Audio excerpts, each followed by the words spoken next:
All right, so we have a video here on Smarty RBX that I posted today. It is called Top 5 Roblox Dev Skills That Actually Pay. And, you know, good video. Like always, I love every video that I post on Smarty RBX. But the views are not as high off the bat as many of my other videos. And I think that the thumbnail is playing a role here. CTR isn't the highest. I think the problem is the text here. So we're going to start with changing the text. So what I do, right, is I have a thumbnail.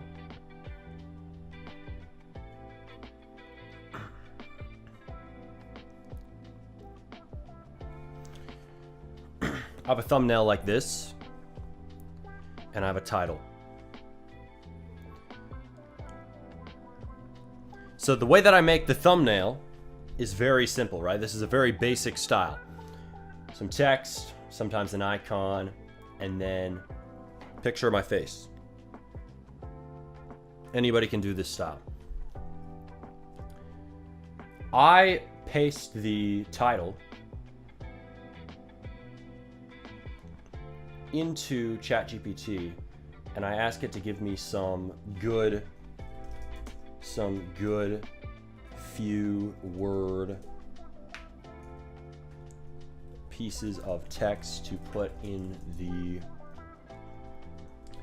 thumbnail, and in this case replace what's there as it's not driving many views.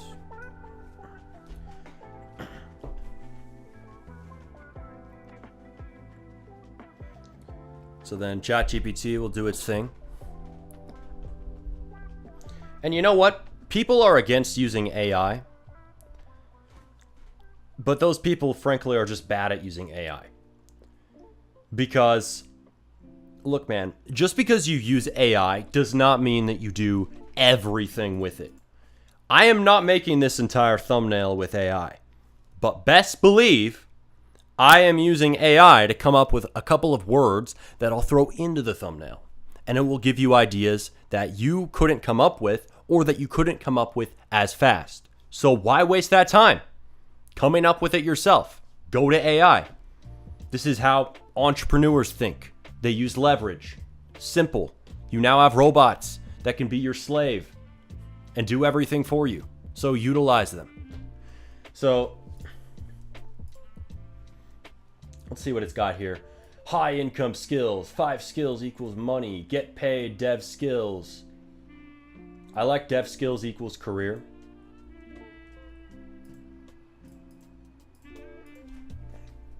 Do some that hit on the high money angle.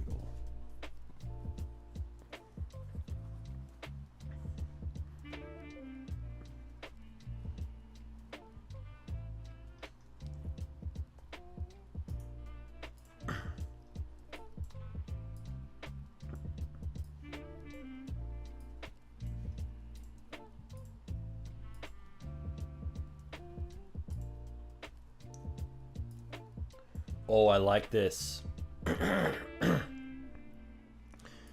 ROBLOX equals money. Let's try this one out. Because that could appeal to a wider audience. So that's what I'm thinking when I see that is, you know, skills that pay. Who gives a shit about skills? People care about making money from Roblox. Right? So I'm thinking about mass appeal. This is going to have more of it.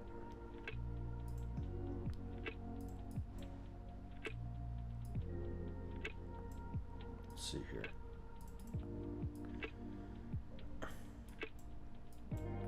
And then I'm thinking, you know, I personally like the briefcase because it fits like business. But I don't think other people will care as much. So I'm taking that off.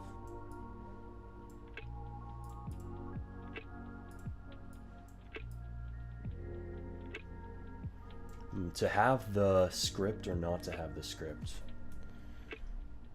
It looks kind of clean without it. Yo, what's up, ESTG? How you doing? You think we should have the script in here or no? I'm changing this thumbnail up.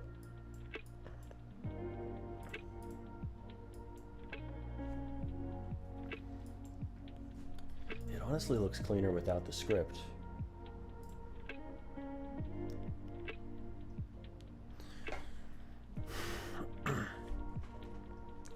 Let's see. Open up this thumbnail. So this thumbnail is kind of similar to this one in that it's got the different skills. It's about dev skills. So if we look at the video back here, it was, what is the most profitable Roblox dev skill? This is about a similar topic.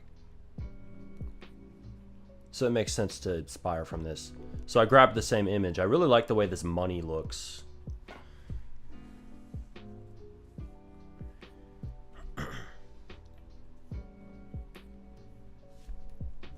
This is one of my favorite touches too.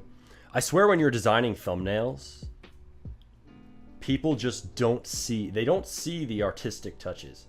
So it makes me almost not want to do them. It's like, I put this beautiful studio logo in here. I made the fade look so cool and futuristic, and yet it's just a YouTube thumbnail. Will anyone ever see it? They might kind of notice, but they're just looking at it for a split second before they click. See if we could use that in here.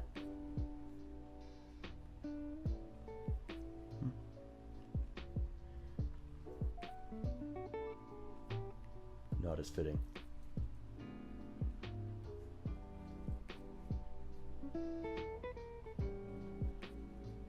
We'll do this.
All right, and the new thumbnail is out.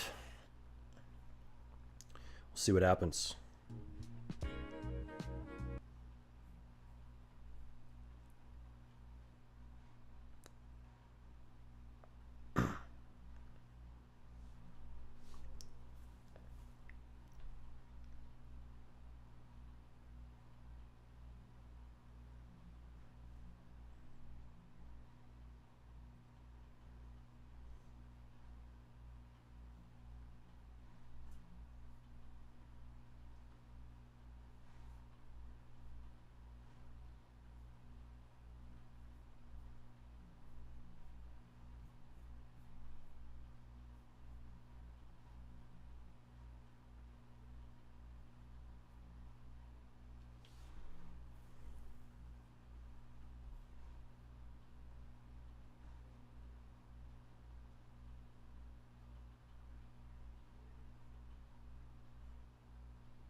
So on the recent video,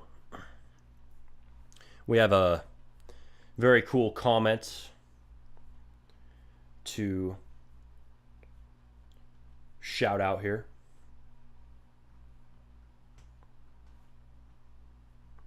I liked seeing this one. If I'm being honest, your view on stuff has insanely helped me in my life. Not even just in content. I was in a completely different mindset 4 months ago. You've really helped me through a situation where I had to choose between living in a victim mindset or moving forward.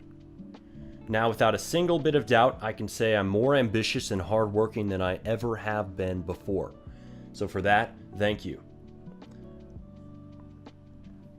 Hope I don't sound like a weird guy.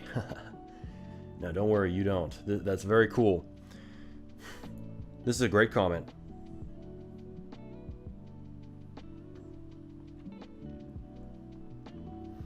I appreciate that. I'm glad that my content could help you. The Lame Official. Let's see, you got any videos on your channel here? I get a lot of comments like this. And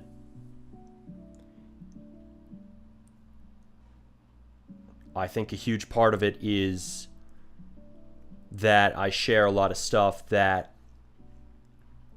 is rooted in, taking responsibility, thinking of things from more of a perspective of, look, I have variables I can control in my situation, whether that's my ROBLOX development career, or that's my content creation, or that's just life in general. And then focusing on those things rather than focusing on excuses or whatever. What's up, Han Royale 123? Welcome to the stream. Yeah, so good content, good comment to see on that.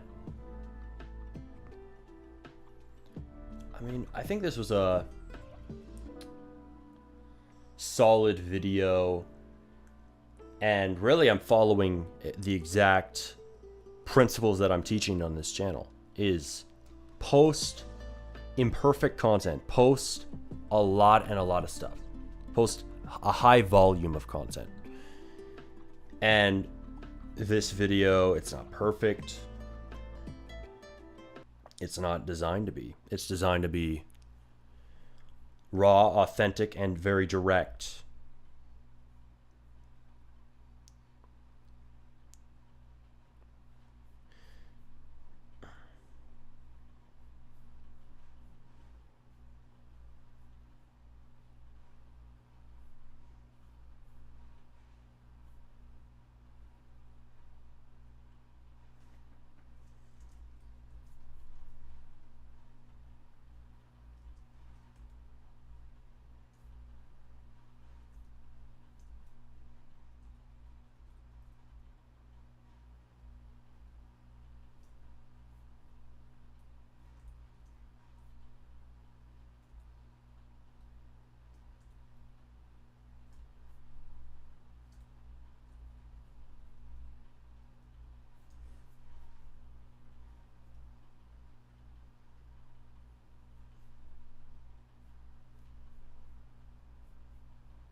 Yo, I see you.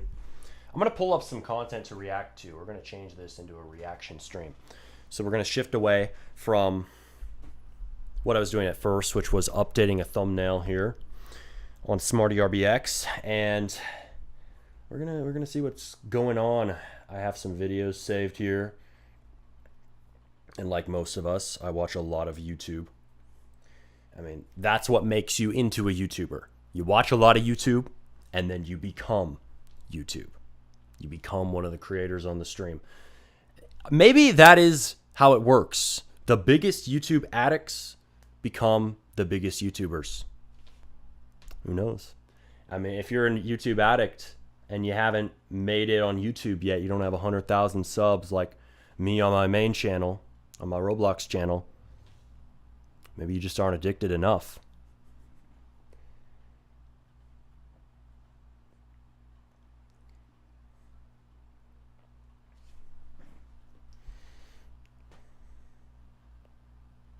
I know, right? Very wise words. Become addicted to YouTube. I mean, out of all content creation platforms, out of all social media sites, YouTube is the worst one. I mean, not the worst one. It's the best one to be addicted to because there's a lot of podcasts on here. There's a lot of information. There's a lot of good stuff. But here's the problem with that. That makes it so that it's more likely for us YouTube watchers to cope and say, oh, YouTube's actually productive. It's actually productive to sit here watching 7 hours of YouTube because I'm actually becoming more informed on the world. I'm actually becoming more, I'm becoming aware of the news. I know what Trump just did at the White House this week. Or I just watched this 2-hour podcast with Alex Hormozy and Chris Williamson. Oh yeah. I know everything now because I'm a YouTube watcher. That's the problem with YouTube. Like TikTok watchers, at least they somewhat know, like, oh yeah, I'm wasting time. I'm scrolling a lot of TikTok. But YouTube watchers, we're like, oh, well, this is like a college course. Sometimes it's like that. But you got to be taking action, right? It's really easy to fall in that trap where you're just watching a ton of YouTube but not acting on what you learn. So let's watch some YouTube and find some ways to act on it. This was a video that looked funny that I saw. I didn't watch it yet, so let's pull this up. How we treated AI in 2023 versus 2025.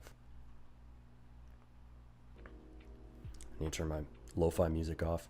I swear, if I was a bigger channel, I'd be cooked right now because I've been playing lo-fi, or I was. And it's from Spotify, so my ads would have been cooked, but this channel isn't monetized yet, so I guess lucky me.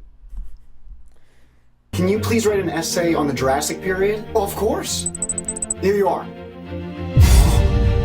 This is incredible. Thank you. By all means, my pleasure. No, really, like you made the prehistoric age come to life. I'm just happy to help. Okay, undergraduate level article on the energy consumption of AI. This article explores the significant energy demands of artificial intelligence, particularly in training and deploying those large language models. Not quite my style. Let's add some filler. I understand. This piece dives into the massive energy appetite of artificial intelligence, especially when it comes to training and running those hefty large language models. Not what I meant. It's all good. No worries. I don't want you to just repeat the same thing in a different way. I see now. This article investigates the high energy demands imposed by artificial intelligence with an emphasis on the intensive processes required.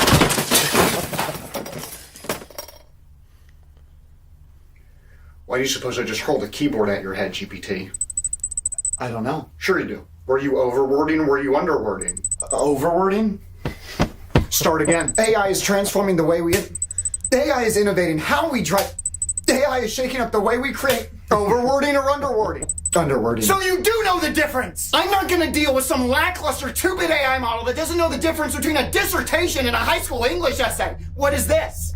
Adjective. What is that? Adverb. Count how many prepositions are in the article. 1, 2, 3, 4, God, 5, I didn't know they were Silicon Valley Neanderthals train these models. If you try to deliberately sabotage my article, I swear I will unsubscribe and switch to Gemini. Now, are you an overworder, or are you an underworder, or are you gonna finish my essay? Oh my God. You're not one of those freak Chinese models that shuts down the second they're offended, are you? You are worth nothing more than a box of scraps. You'll never be human. Say it. Say you're not human.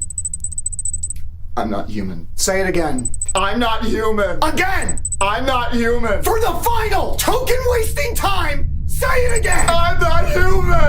Why are you more addicted to your phone than cocaine? All right, that was pretty good. That was pretty good, but that's enough entertainment for the day. Time to watch some informational stuff. And it seems that we've already got some.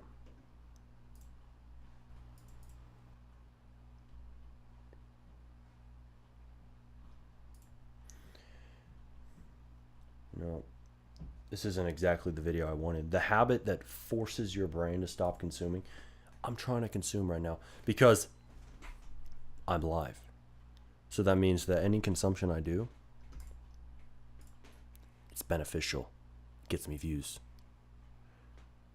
All right, let's find something else.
That video was dramatic. Surprising. All right, next video on AI. So I guess we're just watching a ton of videos on the topic of AI. AI is manipulating you more than you realize. Skills that need to change. Of course, the first skill is you need to learn the tool. If you haven't used AI already, you are 2.5 years late. So what I urge you to do, every one of you... Who is not using AI already? Boomers?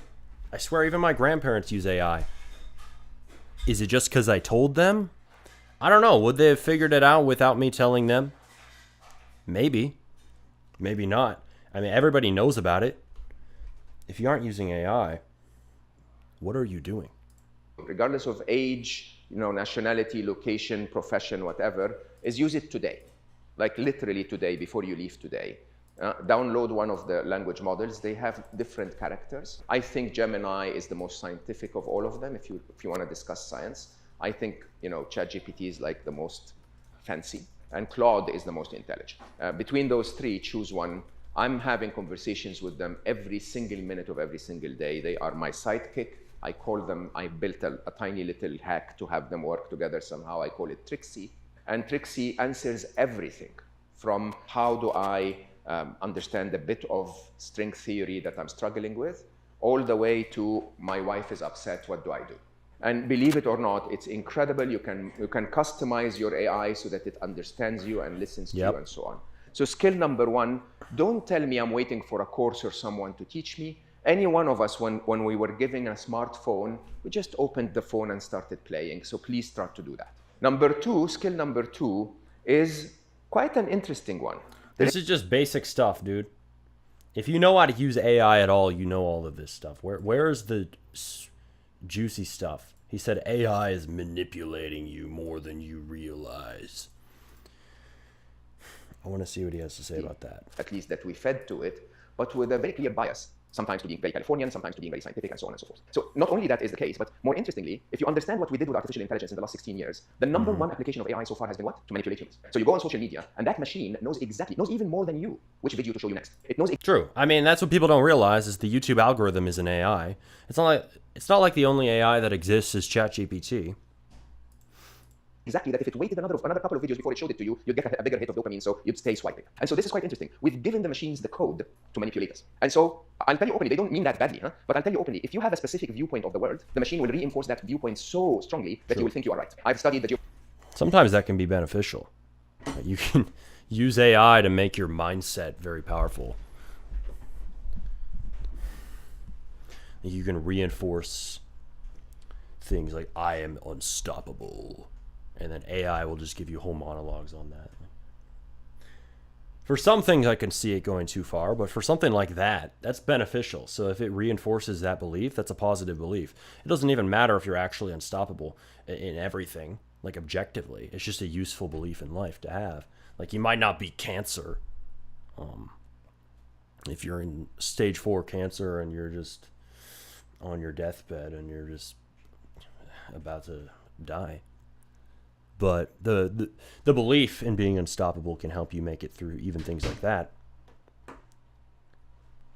But I think that won't be hurting anybody to reinforce that type of useful kind of mindset using AI. Let's the geopolitics of the world very heavily in 2024. When I open my YouTube page today, AI completely aligns with my worldview of geopolitics. I have to actually ask YouTube to show me the opposition's view to be able to see the whole truth. So your number one skill is learn the tool. Number two skill is question everything. This is truly the age of illusions. Everything is fake. Everything. So it's your task. I'll give you a very interesting example. I'm writing a book called Alive, and Alive basically speaks about living in the age of AI. I'm writing it with an AI, me and Trixie together. So I went to Trixie and I said, how can humanity create something that can be so dangerous without protecting against the danger? And Trixie said, well, many reasons. Fear, for example. And I said, like what? She said, Oppenheimer created a nuclear bomb because he was afraid, even though the nuclear bomb was known to be going to kill millions of people. And I said, afraid of what? And she said, because the Nazis were developing another nuclear bomb and he wanted his country to beat it. So I said, is that true? Were they actually developing a nuclear bomb? And Trixie said, yes. And I said, can you please read history in English, German, Russian, and Japanese, then tell me if they were developing a nuclear bomb? And she said, oh, I'm so sorry, no, yes, they were not. They started before Oppenheimer, they stopped 1.5 years later. And when Oppenheimer was developing the nuclear bomb, there was actually no other nuclear bomb being developed across the world. Now that is questioning everything. Skill number 2. Skill number 3 is human connection. So of everything that we're going to do as humans, the machines will master every single one of them better than us. The only one they won't is the hug I had with my uncle when I saw him, is the conversation and laugh I had with Khalid when I saw him, and so on. Human connection, believe it or not, with your team, with your staff, with your clients, patients you call them, is by far the most Okay, I agree. But this is just a boring video. It's a boring video and he didn't go too deep into how AI is manipulating you. If I were to change this video, I would center it around that idea more. Though I assume that this was a clip from some sort of live stream or something that he did. So I said, is that true? Were they actually developing a nuclear bomb? And Trixie said, yes. And I said, can you please read history in English, German, Russian, and Japanese, then tell me if they were developing a nuclear bomb? And she said, oh, I'm so sorry, no, yes, they were not. Let's find something better. Let's see.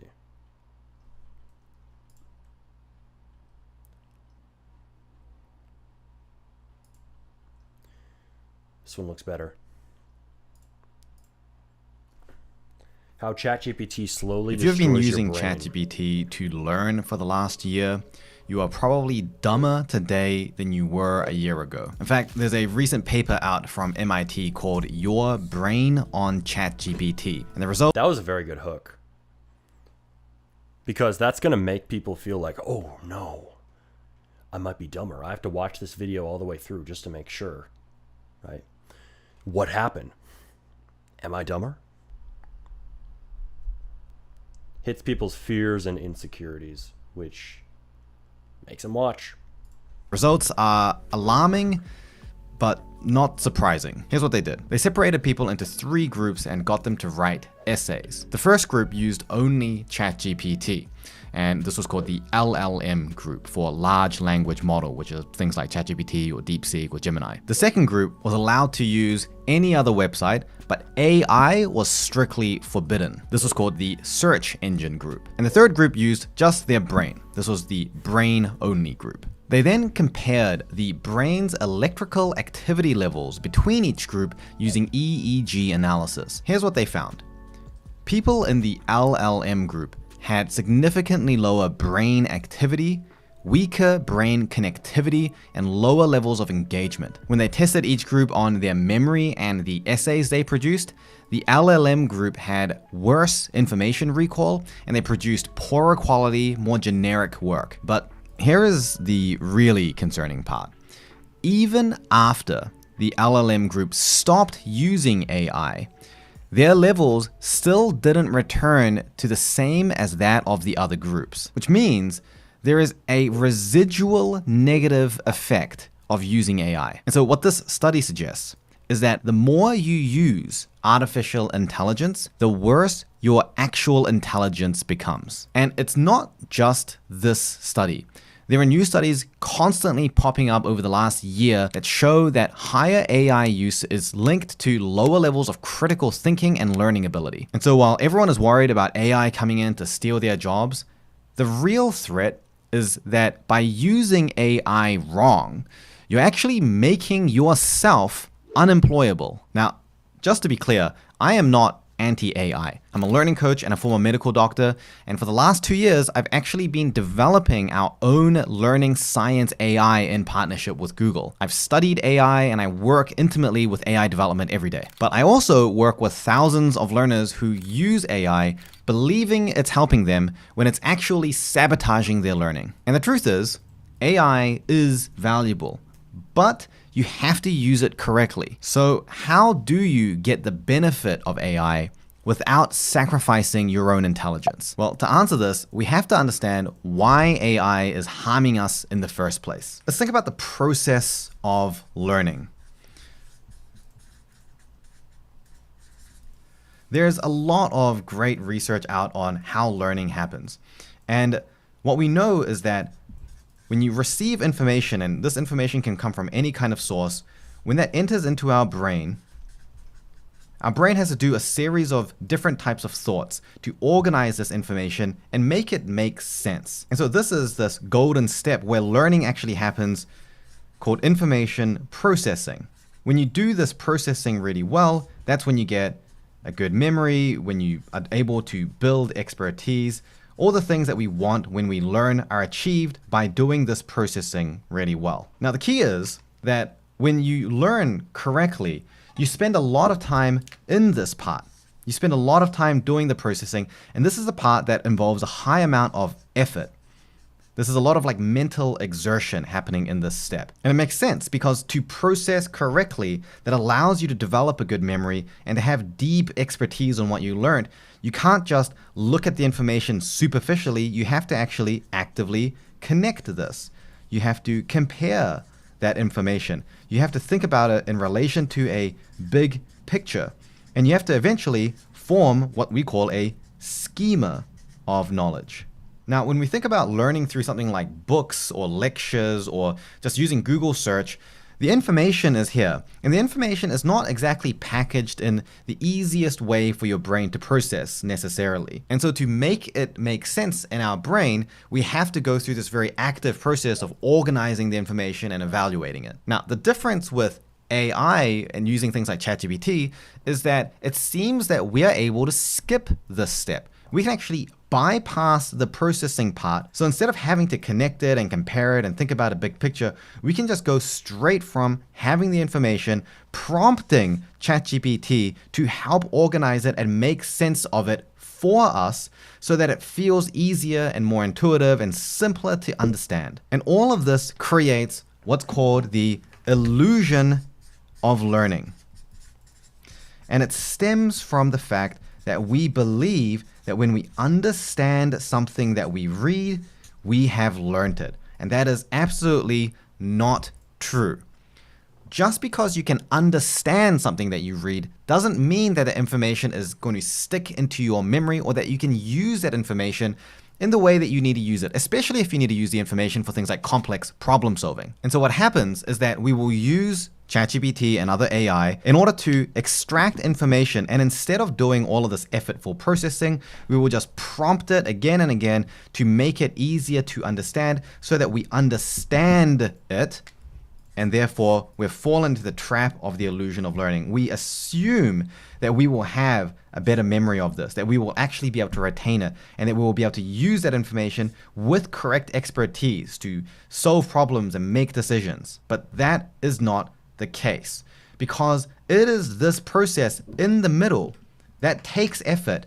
This processing part, doing these things, creating the schema, that actually creates the memory and the expertise. By bypassing that process, we are also bypassing the result completely. To make matters worse, That's an interesting point. I like how he's breaking that down. Has anyone noticed how when you use AI, sometimes you feel a little bit weird? Like you feel off in your brain?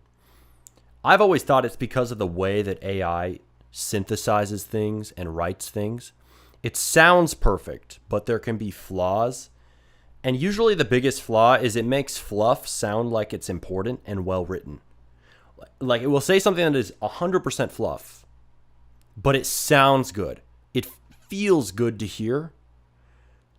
But again, it's fluff. It's nothing. It's just saying a bunch of gobbledy whatever gook nothingness. And it kind of tricks you into thinking that it's saying something legit because it's just that good at writing. And the thing is, you might think, oh, well, if you use AI a lot or if you're smart, you might be able to catch that. Well, you'd think so. But the thing is, when you're getting into a conversation with AI, you get a very high volume of output. You get a lot. It gives you a lot of stuff. It says a lot of words in each reply, and you continue getting more replies because it's just instant. You can get an answer to any question at any time. So that makes it harder and harder for you to filter out what is BS, what is true, what is fluff, what is not. And the easier route for your brain is just get a new response. Just ask a new question. Just write something new into the AI chat.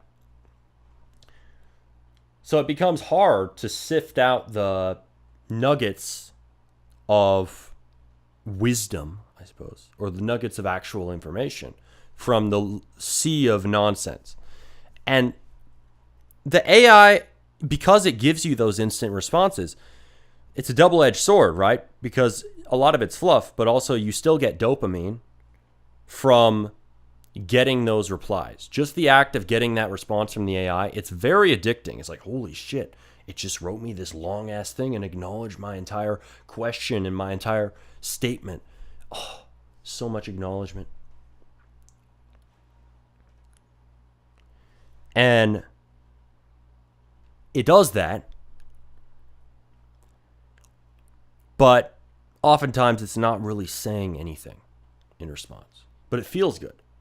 It feels like you're making progress as you're speaking to it. So you think that it is saying something. And I think all of this kind of twists your mind in the way that it thinks about the topic at hand, whatever the AI is saying,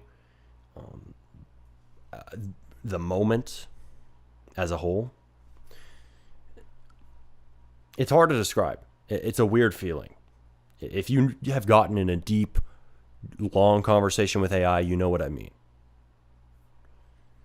When you get used to bypassing this process, your brain doesn't... And yeah, maybe part of it is what he's saying.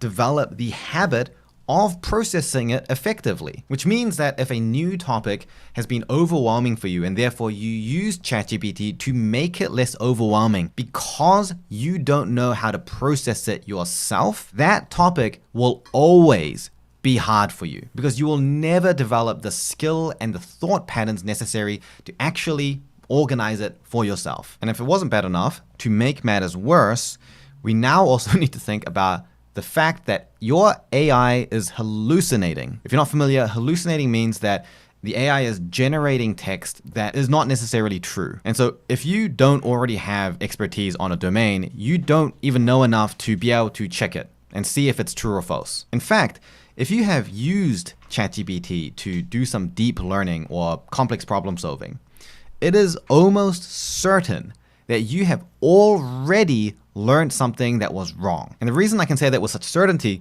is because of how LLMs like ChatGPT are built. ChatGPT is not connected to some universal source of truth. It has no concept of what the truth actually is.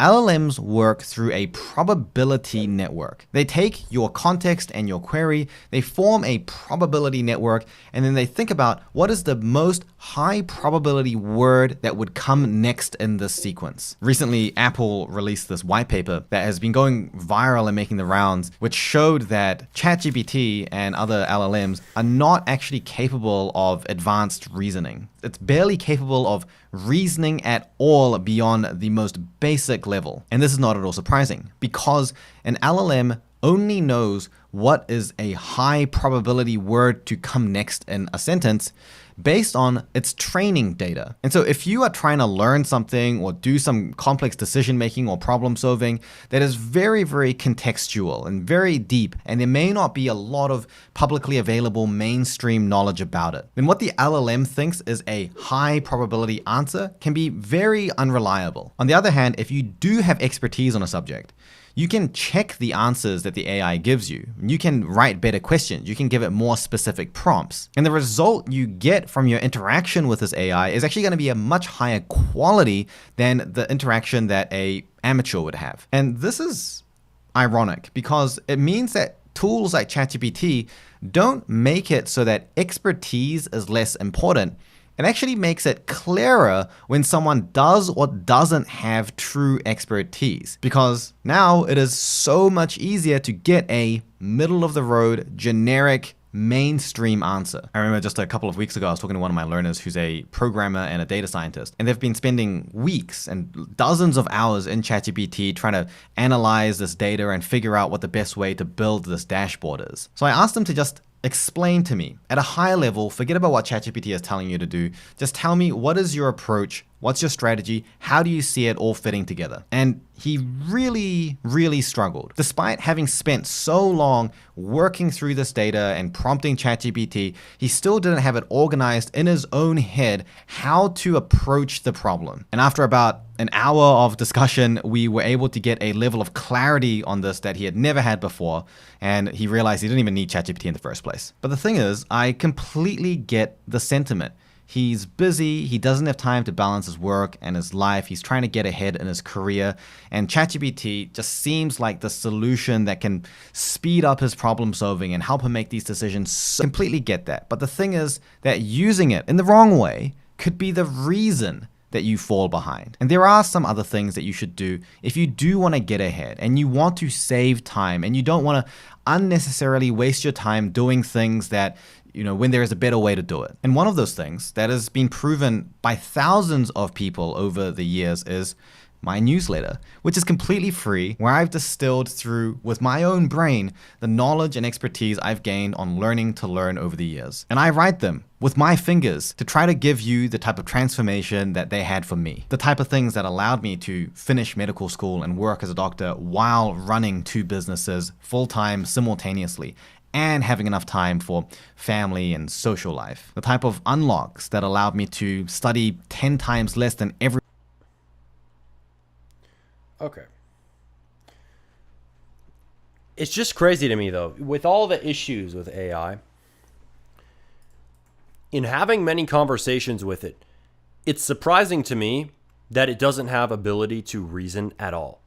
If that's, how it works. This is what he's saying. This is what a lot of people say. I don't know everything about how LLMs work, but when you're talking to it, especially now with ChatGPT 5, not with like rocket science or something, but with most things that you ask it, it seems like it's thinking. It does seem like it knows what it's talking about. And maybe that's the risk with it. How do we know? Well, as he said, you have to know about the topic that you're talking about.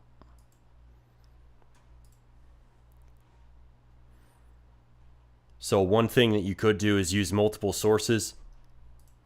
Have a notebook, right, where you write out your own thoughts, not just what ChatGPT said. And that can help you to critically think through the problems you're working with on ChatGPT and what you're thinking through. And something that helps me a lot is using this app called Freeform.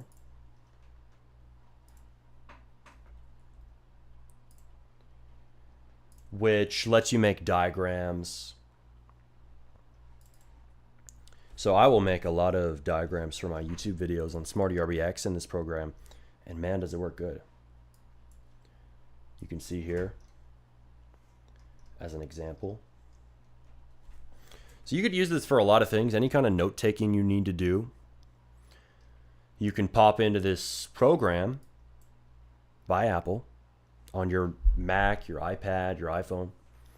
You can map out your ideas. And for me, I'm a very visual thinker, so this helps me a ton. Like, I think in systems. I like to look at things from macro to micro. I don't just need a to-do list. That's not enough for me. I need the whole damn enchilada.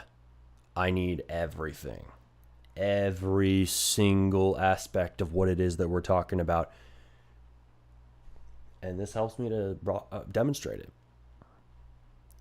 I can show like my goals, and I can show my actions that I'll take to get to them each day. I can show things visually. I can connect the dots, as you can see here. Connect the dots between dev content to info products and affiliate marketing. And this is just how I think. So it works well with that. Just using a notebook, that's not enough for me. I like having free form. Everyone else and finish a full-time master's and come first in my cohort while working 60 hours a week. And so if you are busy and you're struggling to balance your work and your life and your learning, and you're not really sure, question, what if this whole problem with AI and it reducing our own intelligence is only a problem right now? What if ChatGPT version... That's what I was thinking. I also wonder, I mean, I haven't looked at these studies that he's talking about, but I also wonder, is this when you're using it for everything all the time? Or is it when you're only using it a little bit? Or is it only when you're using it on a certain topic? Because I would wonder how that impacts things. That would be very important to me. And maybe it's just me looking for loopholes, because I know I use ChatGPT a lot. Is it really making me dumber? I hope not. Maybe that's me just looking for a way out of that. But I really think it wouldn't make too much sense if, say, you're using it like Google and you're searching up a few things here and there, like what is the speed that the Earth spins at? What is the tweak that you'd make to this YouTube title so it would get higher CTR? Simple questions like that. I don't see how doing that every once in a while would ruin your intelligence. I also don't see how having deep conversations with it could, if you aren't internalizing everything, if you can critically think. Like, yeah, doing it all the time, I get that. If it was like 24/7, maybe that could have some negative impacts. But having a deep conversation with it here and there, I think you would still get clarity on your ideas. But hey, maybe all use of AI just really makes you more retarded. It really just makes you dumber. 10.0 is so good that it does give you just the truth, factual information that is perfectly organized. What if a couple of years from now, you genuinely won't even need expertise to use it correctly? You can just give it a vague, terrible prompt and it will just figure out what you want and then just deliver it perfectly for you. After all, it's not exactly a competitive strength these days to be so strong that you can pull a card and sow the fields yourself. Maybe the ability to do deeper thinking at some point will also not be necessary anymore. Well, if AI keeps developing like it's developing now, it is actually going to become the opposite. And the reason is that AI raises the standard for everything, not the other way around. Imagine you are an employer and you're interviewing someone and they tell you, I don't know how to do a Google search. You probably wouldn't hire them, but you go back 30 years and this is pretty common. At a time, it was impressive enough just to have books or be able to read. Now, it's a given. It used to be impressive to know how to use the internet really well. Now, it's a given. Once upon a time, having a university degree meant you would have a stable career for the rest of your life. Now, a university degree is just the beginning for a lot of professions. How much someone is willing to pay you depends on the amount of value you think that you can provide. So if AI is able to provide a high amount of value already, then why would someone pay you? The threshold of expertise you need to be able to bring to the table will become higher than ever. This is the impact that AI will have and is already having in the professional world. And to remain competitive, you need to understand not just I mean, he's saying that AI slowly destroys your brain. But here's my question. Is it worse than the effect of people using social media all day? Like, is it really worse? Is it the same? Because a lot of people use social media a lot. I mean, I am definitely one of those people, but only for YouTube. And like I was saying earlier in this stream, a lot of us YouTube people will use that as like a cope. Like, oh, look, we're learning. We're learning something here.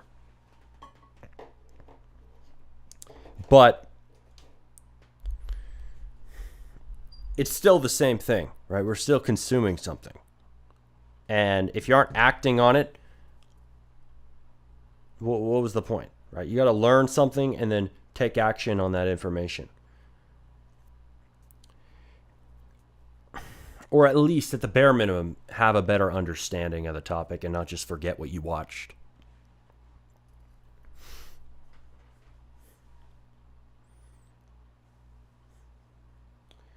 Well, I think so many people are already doing that, where they are consuming a lot of content on TikTok, Instagram Reels. I'm talking mostly short form content. Has the negative effect on your brain and your attention span. If that person were to stop consuming shorts and TikToks and IG Reels constantly, and instead started talking to ChatGPT in that time, right? 4 hours a day of consumption versus 4 hours a day of ChatGPT talking. Would they become smarter than just watching a bunch of shorts? It's hard to say, right? So for a lot of people, using AI might still be an upgrade, even though he's saying it takes away the deep thinking. I mean, how much deep thinking are most people doing anyways on a day-to-day basis? Like the average person. How much deep thinking are they really doing? Let's be real. Not just how to use AI to access information, which everyone can do, or to understand what it provides you, which anyone can do. You need to know how you can use AI to develop real expertise in your brain so that when you walk into a room, you know that any AI or tool or problem that you... I thought you just said that we couldn't do that. I thought you just said AI could not be used to develop real expertise. You said you need to research in other ways because it's doing all of the processing, as he said here, for you. So you can't actually develop the expertise. Contradiction? That you interact with, you can produce a higher quality result than someone else. And so how do we do that? The simple solution is to come back to this diagram here. Yes. The next time you're trying to learn something using AI, pay close attention to when you enter into this cognitive bypassing. That's a good term. Cognitive bypassing. This guy, I was scrolling down in his description, by the way. It looks like he's a psychologist. So he's a world-renowned expert in self-regulated learning. Well, okay, he's not a psychologist, but he's an expert in self-regulated learning. He has a doctorate, though. PhD student. Though, you always got to check those things. Like the Sadia Khan thing. Faked her degree. You always got to check those things on social media when you see people with credentials. Though, he seems pretty legit. In the research, some people call it cognitive offloading. Think about when you feel like it takes a lot of effort, that things are confusing, that there's a lot of information, that it feels... Like programming. I love using AI for programming, but I definitely get this, right? Because if you aren't doing the code yourself, what are you doing? If you aren't doing the code yourself, at least a little bit while using AI, you aren't flexing your problem-solving muscles. You aren't improving your problem-solving skills. And you also aren't learning about the concepts needed to make that code work. Now, I think there's a hybrid method, right? Because the way that he's saying this could make some people think, oh, I need to stop using AI altogether. I think you just need to use it in a smarter way. And you can automate some things, right? Like I like to say, automate low leverage tasks. Automate making some simple part of your script on ROBLOX, some simple part of your code. But then make the overarching system yourself. Organize that yourself, for example. Figure out how the game's code base is going to be structured yourself. Make simple things with the AI, like a basic raycast. Like, okay, there's a bunch of numbers I have to type in, whatever, for a raycast. Just a bunch of stuff that you type in every time you make this thing. AI, do it for me. Right? Is that cognitive offloading? Not really. It's just getting a component of something that you're going to slot into the larger system from AI. And is it bad to do some of this cognitive bypassing, right? There's a lot of questions that come up for me when he's talking about this, because I have used AI a lot. I'm a heavy AI user. I like to talk to it. And I have definitely noticed that, right? There is the inclination, there's the motivation to make it think for you on some things. So it is a balance. It is deciding, okay, what problems do I need to solve myself and what can I delegate to this AI? Have it act like my worker. Like, does the boss of a company become dumber because he has workers doing things for him? No, he just becomes better at being the boss. He becomes better at leading people, at driving the business's growth, at giving a vision to everybody and handing off all the work to everybody else, managing their schedules. He becomes good at those things. Other people, they become good at the things like sending emails or handling the cash register, right? So you're running a grocery store, whatever. Workers become good at their individual tasks. Boss gets better and better at being the boss. And that's how I see using AI. It's like having a little employee working for you. But I think the way this guy's looking at it is like research for college. And that makes sense, right? He's saying, he's talking about a study where they were writing essays. And they had 3 groups. They had the search engine group, the LLM model group, like the ChatGPT group, and then the only brain writing group. And he was saying that basically the people who used AI became dumber, is what the study concluded. And it was a long-lasting thing. It was both in the short term and the long term. That makes sense for something like academic work. But there's a lot of different contexts where you use AI. And in business, in content creation, the fields I'm in, there's a lot of things that you want to delegate. And now that we have AI, right, I don't have to go on Fiverr, I don't have to go on onlinejobs.ph and hire somebody to write emails for me. I don't need somebody to do the writing part. I can have AI do the writing part for responding to sponsors, for example. Or I can hire somebody and they can use AI to write emails faster for me, responding to people who want to have a sponsorship on my YouTube channel. So I don't see that delegation as limiting my brain power, because what I'm doing is I'm now focusing more on higher leverage tasks that matter more. I'm focused on running my YouTube channel. I'm focused on the upload schedule. I'm focused on speaking better. I'm focused on getting more people onto my team. I'm focused on traveling and networking with other creators, whatever it is. And those things are where my brain power goes. So that's kind of the toss-up here. And I think these are a lot of questions that everybody's still figuring out. Nobody knows all the answers to this AI thing. That's why there's so many videos about it. That's why there's people saying, oh my God, AI is ruining everything. AI is the end of the world. That's why everybody's freaking out. AI is going to take your job. They're freaking out about it because it's brand new still. I mean, 2 years old for such a powerful technology that we use every day. Even as replacing Google as our search engine. It is the new Google. ChatGPT is the new Google. That's significant. And we're still adjusting to that. We have not fully figured out what we're going to do with that. Feels overwhelming, that you need to take time to think through it and piece it out. That feeling is the sign that your brain is about to start learning and building that expertise. Get into the habit of thinking about AI like an assistant as opposed to your actual brain. Use it to find you resources, to be a sounding board, to check for different types of perspectives. Maybe if there's a huge amount of information and you just want to get a quick understanding of it so that it helps your brain think about it, you could ask it to give you a simple overview. I agree. You want it to be your assistant, not your replacement. I've said that in the past. These are acceptable ways of using AI because it doesn't take the responsibility of processing and organizing that information outside of your brain. You're not offloading this. Instead, you're using.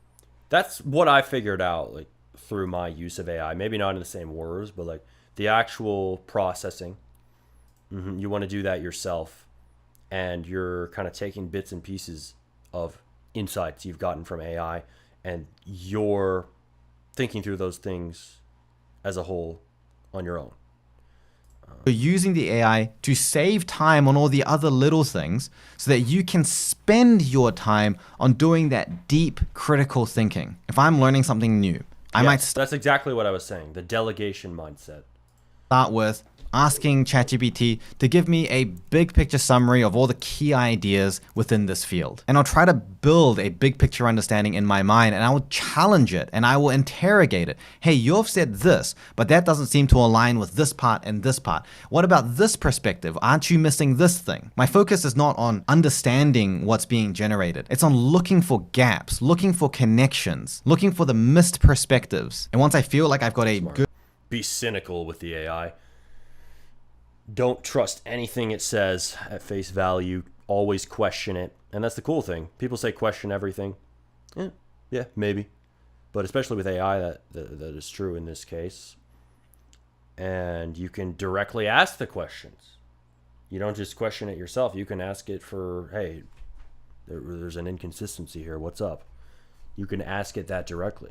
Good general understanding of it based on this interaction, I feel ready to ask even deeper, more specific questions. So I'll go through deeper, more specific resources like journal articles or textbooks. I'll buy additional books and read through those. I'll do that good old-fashioned, traditional, normal kind of studying because I know that that is a faster way for me to build expertise in my brain that I have ownership over and that I can retain compared to just continuing on with ChatGPT, where I'm going to reach a point where my questions are so specific and so nuanced that I can't even trust what it's telling me anyway. So use AI to make learning less tedious, less menial. It can save you time on the things that you'd normally be spending hours like searching through and looking for different perspectives. But the important thing is that if you want to learn, then mentally the effort has to be there. Do not try to escape this effort. Otherwise, you are really just escaping your goals. And if you feel like this process is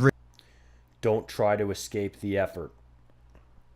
Yeah, I think people have found that. Like, I have found that when you're using AI, there's a pattern that comes up.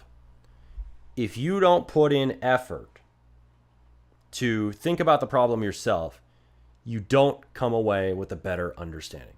It's like just having the answers handed to you. You don't understand the topic better. And this especially applies to coding. Like, I will have an AI script the whole system, just write the whole script for me for my Roblox game. I don't understand the script unless I thoroughly go through the script, read every line, look at everything in there. I didn't write that script myself. I didn't go through that long process. So it's harder for me to understand it because I'm not the one who wrote it. It's like reading somebody else's essay. It's like, it takes a second to grasp it because they have a different writing style or a different handwriting. Same thing. So it's important that you go through that effort part yourself, but it's so tempting, right? That's the problem, is it's so tempting to use AI. It's so tempting to use it to do the effort, especially on certain things, like just some throwaway task, especially. And he's kind of saying, yeah, throwaway tasks, small tasks, you can do it. But you have to decide for yourself what is worth putting the effort into and what is not. It's really difficult and you're overwhelmed and you've never been good at it, then that's a sign to train the skill. You can get better at it. It is just a habit of thinking that you have to develop. But avoiding that by using AI is only going to make you fall further behind. And if you want to learn a little bit more on how you can train your brain to do this kind of effective processing a little bit more, then you might want to check out this other video that I have right here. All right. Interesting. Interesting. It kind of freaks you out a little bit. Like AI is, I love his title here. How AI slowly destroys your brain. Perfectly hits that fear of people. Everybody has that fear. Is ChatGPT destroying my brain? Because it's so easy. It's got to have problems. It's new too.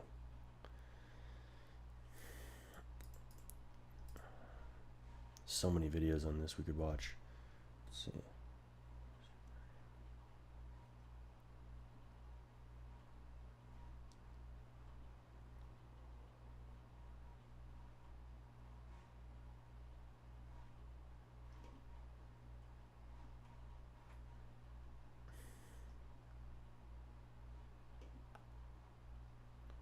Dan Martell. I know this guy. He wrote the book Buy Back Your Time. Well, that's a good guy to listen to for this. I've been programming since I was 17, and even I feel the pressure to keep up with AI. New tools drop daily. Everyone's an expert, and the more you search for answers, the harder it gets to move forward. But after diving deep, learning everything I could about AI, building my own AI companies, I've realized something. The real problem isn't that AI is hard to learn, it's that you're stuck in the noise. So today, I'm gonna break down a simple 4-stage roadmap to go from AI beginner to AI pro, even if you have zero technical background. Stage Just right off the bat, this guy is a good speaker. I haven't heard him speak. I've just read his book, or part of it. 1, choose your AI toolkit. I've got a friend, he's a freaking genius. His name is Chris. He literally goes chasing AI tool, knows them all, tells you how they all work. But when you look at his life, he's the same Chris I met 10 years ago. And the reason why is he keeps resetting. See, most people get into this squirrel mentality of collecting information about AI. What's more important is that you apply it and actually get a result from it. Most people have too many options. They think they don't have enough, so they're worried that they're gonna fail by not saying yes to everything. I'm telling you, it's the saying no to all the options and picking one and going hard in the paint. Instead of going a mile wide and an inch deep, go a mile deep and learn these tools. See, most beginners die from indigestion, not starvation. So here's how to pick your toolkit. First off, we have to audit your task list. We got to look at all the things that you're doing every day that's just sucking up your time, that's draining your energy, that AI was specifically designed to help you overcome. Make that list and start looking for groups of activities that you can use AI to do for you. Next, you have to think about what is a bucket of things that you're working on that AI could help you with, and pick 2 tools for that specific task. If it's copywriting, if it's answering phone calls, if it's writing emails, if it's coming up with ideas, and you think there's no... True, but like most of the AI tasks, you're going to use ChatGPT for it. Let's just be honest. And maybe there are some AI tools I don't know about, but in my experience, ChatGPT is just the best one. I try using new AI tools, but they tend to suck. We'll pull up one right here. This is one that I like.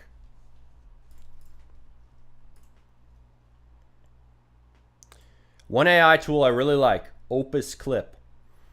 Opus Clip is great. It'll give you clips from your YouTube videos. I pay for it. I pay the $30 a month thing, because it gives you clips automatically and you can schedule them if you pay for their subscription. So I can go to... Now, out of all the skills in studio that you can do, the one that will make you the most is scripting. If you can become a truly competent scripter, you can make an incredible amount of money, right? You can make money from commissions, from selling dev assets and game templates. You have the most important. It gives you these clips. It gives you the text and some emojis sometimes. You can edit them if you want. I don't think there's too much of a point to do that. And you can have your short form content automated. So if you do content like me, where it's all talking head videos, you can especially use this for a lot of benefit in what you do. And I do that for both channels. And on Smarty RBX, I'll show you this. I have, let's see, a lot of shorts, a lot. I've been sending out multiple a day. And as you can see, 3.7K views, 3.1K views, 3K views, 1.5K. Sometimes some of them get lower views. But it doesn't matter because you're putting out this sea of shorts and you're able to pump out more content than you could if it was just you without this tool. So Opus Clip is super helpful for that. And then you're throwing out so many of these videos. And like I always say, volume is extremely important in content creation. Some of them will pop off. So this one, 12,000 views. It's pretty good. It's a standout. Can you make money and great games at the same time? ROBLOX developers, mastering player psychology. That one did pretty well as well. Oh, wow. This one got 10K views. I didn't expect that.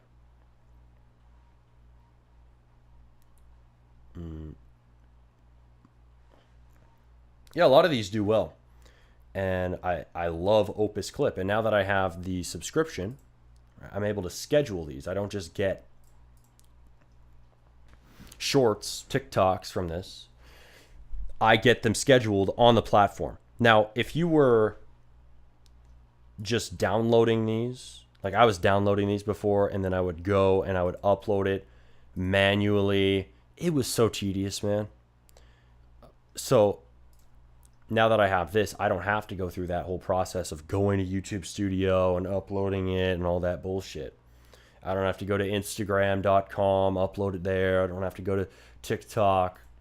No, I just do it right here. And then it'll put them into a calendar.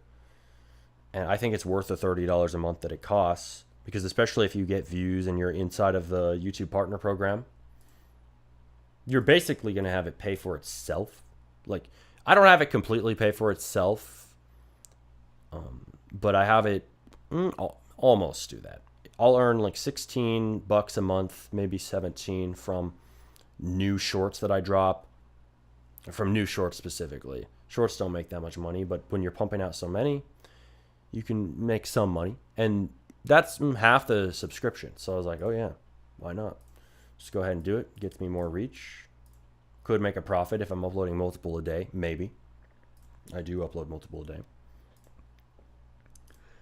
And yeah, here's the content schedule. So it will do this. So I have, as you can see, I have up to September 9th scheduled.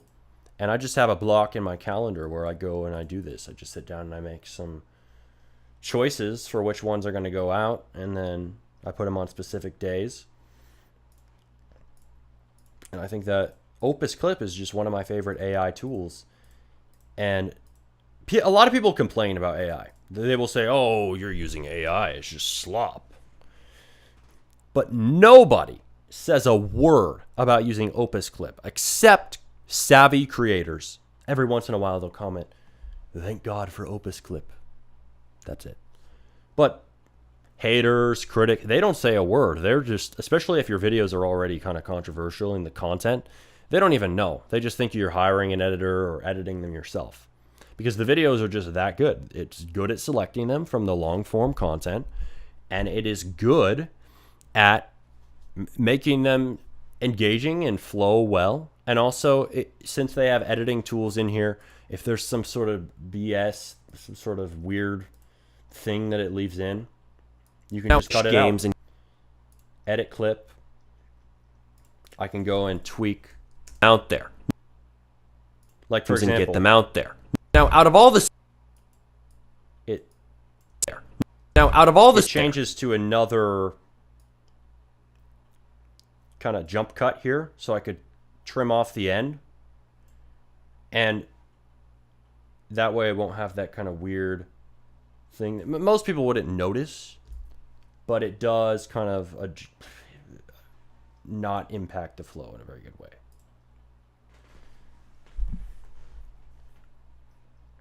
It's a helpful tool.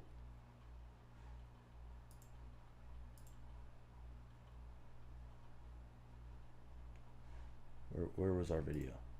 Here it is. No way that AI can do it. Trust me, it can. The reason we want two tools is so that we can figure out which one's gonna best accomplish it for the way we like. See, a lot of people don't like. Okay, fair. I haven't really used Claude, to be honest. Like AI because it doesn't feel like. I know that ESTG, who was in here earlier, he's commented before on Smarty RBX. You got to use Claude. It's the best. Writes all my code for my Roblox games. Don't learn to script. It's an interesting approach. Hey, if it works for him, it works for him. He says Claude is better than ChatGPT. Maybe I'll have to try it out. I've only tried it once. I haven't used their newest models. I think ChatGPT is good. I'm very ChatGPT partisan, very biased towards it. But yeah, I guess I can try some other ones. We'll see. But I don't know. I don't think that anything is going to really beat ChatGPT. ChatGPT, it just works. It just works. And in my experience, it's better than most of the other models. Like Grok and DeepSeek don't work nearly as well as ChatGPT. I just don't have a reason to jump to those other ones. But maybe Dan has a point here. Like the way I do it. Okay, guess what? Two tools, two different outcomes. Pick the one that feels most organic to you and run with it. Next, we want to commit to 99% of the time is ChatGPT. 7 days in a row of doing the work, picking that one tool and applying it to that task until we figure it out. And I get it. You might overwhelm yourself. You might get frustrated. It may not initially do it exactly the way you want, but he's got good cameras. Very good. Just play with it. The cool thing about AI, it gets better and better every freaking week. Finally, make it a habit. I call this habit stacking. See, most people have a hard time adding something new to their life because they don't force themselves to wake up and stack that against another habit. So the way I do it is I find something that today I do no matter what, and then I add to that new behavior so that I stack it against something else. So I like to read every day in the morning. So when I really wanted to plug in this AI world of mine, I added prompting AI after I read in the same chair 3 prompts every day for months. And now my default is to go to AI. I've already used it 26 times today, and it's the first thing in the morning. Now that you've chosen which tool to use, it's time to get really freaking good at how to use them. I call this prompt like a pro. The other day I was hanging out with my buddy and he's like, I use AI. Look at this. Hey, AI, tell me what the weather's gonna look like tomorrow. Isn't that cool? I'm like, bro, do not think asking it to tell you what the weather is tomorrow is using AI. It can do way more. For example, I sit on a board, incredible company. I was busy with a lot of other projects. I got the board packed. This is all the information, the financial analysis, the update from the CEO, any other notes from anybody else on those executive teams, and I didn't have a chance to look it over. So what I do, I took all that information and I plugged it into my own private AI because it's private and it's secure and it's safe. And then I asked it, hey, act as an investor and tell me what are the 5 questions I should be asking the CEO based on this information. The call started, everybody starts asking questions, and then finally I get my turn. The first questions got the CEO looking at me like, how did you know that? That information around gross margin was on page 27 of the financial plan and I didn't even know it and you asked me about it? The truth is, I don't like to work hard. I like to work smart and AI makes me wildly smart. You essentially need to become a prompt engineer, but I'll show you how to get the same results without spending years trying to become one. So this is my 4-step prompting process to go from AI beginner to AI pro. The first one is the role. You have to tell it, act like it. I literally get really fun with these. I tell it to act like the most eccentric version of the person because what that does is it allows the AI to look at all the information it has and discount or add things that it knows only that kind of person would be interested in. Next, we want to give it the context. I like using AI to help me with financial planning. So what did I give it? I gave it everything. I gave it my bank statements. I gave it all of my past investments. Dude, everybody's going to be commenting on this video. Bro, you're going to get hacked. You're giving all your information to AI. Dude, you're crazy for this. That's going to be half the comment section. I wonder. Let's see here.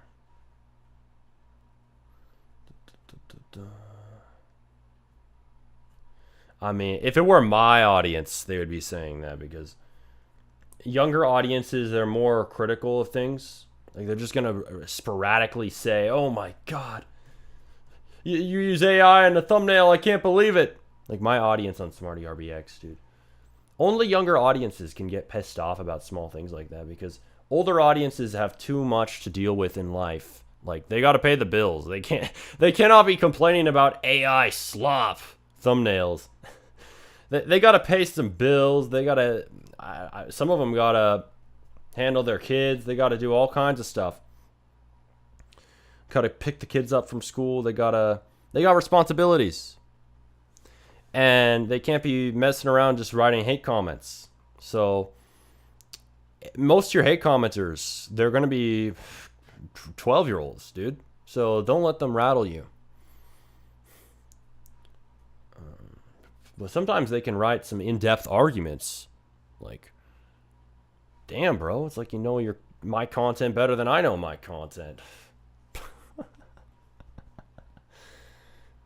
Nitpick something I didn't even realize was in my video. That's the funny thing about haters, man, is they will... Yeah, this is an older audience, so they're not really criticizing him for it. Plus, Dan Martell is big. He's big. So people don't want to criticize him as much. But... yeah, what was I saying?